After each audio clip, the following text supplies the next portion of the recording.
2024 সালের ছাত্র জনতার অভ্যুত্থানের আমার সহযোদ্ধারা, আপনারা কেমন আছেন? আমার সামনে আজ এই ইসলামী আন্দোলন বাংলাদেশের মহাসমাবেশে যে লক্ষ ছাত্র জনতার উপস্থিতি, তারাই ছিল আমাদের জুলাই অভ্যুত্থানের অন্যতম সহযোদ্ধা। কে কি বলল সেটাতে আপনাদের আমাদের কিছু আসে যায় না।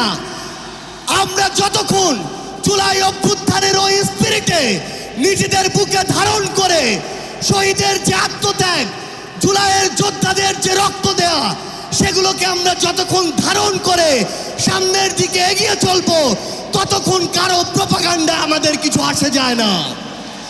ততক্ষণ ওই বিদেশি এজেন্টদের চক্রান্তে আমাদের কিছু আসে যায় না। আমাদের মনে আছে ওই 3, 4, 5 আগস্টে আমাদের আমির সাহেব, সিনিয়র নায়েবে আমির সাহেব কিভাবে মার্চ টু গণভবনের ঘোষণা দিয়েছিলেন। আমরা স্পষ্ট করে আপনাদেরকে একটা কথা বলি, এই 24 পরবর্তী বাংলাদেশে আমরা যারা অভ্যুত্থানের সহযোদ্ধা ছিলাম, আমরা যদি ঐক্যবদ্ধ থাকি, আগামীর বাংলাদেশে আর কোনো ফ্যাসিস্ট কোন নামে কোন ব্যক্তিকে সামনে রেখে, কোন দলকে সামনে রেখে এই বাংলাদেশে দাঁড়াতে পারবে না। এখন জনগণের সামনে আমাদের দৃষ্টান্ত স্থাপন করতে হবে। আমরা আমাদের কাজের মাধ্যমে প্রত্যেকটি ক্ষেত্রে যেন সেই দৃষ্টান্ত স্থাপন করতে পারি।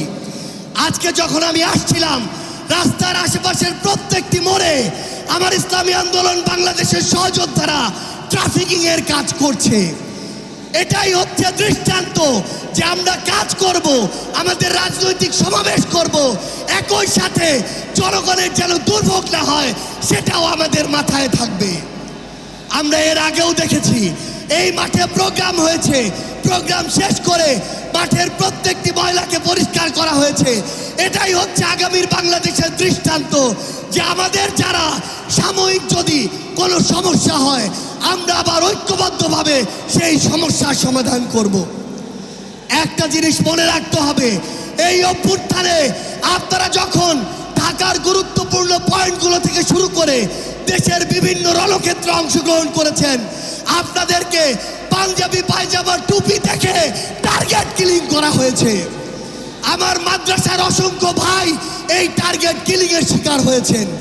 আগামীর বাংলাদেশে কেউ যেন কাউকে ট্যাগিং করে টার্গেট কিলিং এর শিকার না করতে পারে, সে বিষয়ে আমাদের ঐক্যবদ্ধ থাকতে হবে। আমরা সংস্কার, বিচারকে সামনে রেখে আমাদের এই লড়াই করছি। আপনারা